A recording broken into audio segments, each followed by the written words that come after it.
Наурыз мейрамы халық жадында көптеген аңыздар мен нанымдар, салт дәстүрлер мен әдет-ғұрыптар арқылы сақталған бір қатар рәміздермен байланысты. Наурыз мейрамының ежелгі символдарының бірі қызғалдақ. Шығыстың кейбір елдерінде наурызды қызыл гүл мерекесі деп атайды.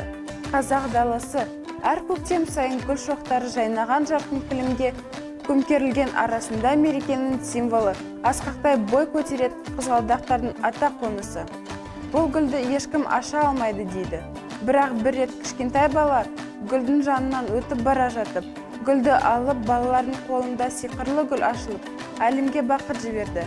Содан бері біреуге қызғалдақ сыйлау, оған қуаныш, сәттілік және шынайы бақыт тілеу дегенді білдіреді деп есептелді.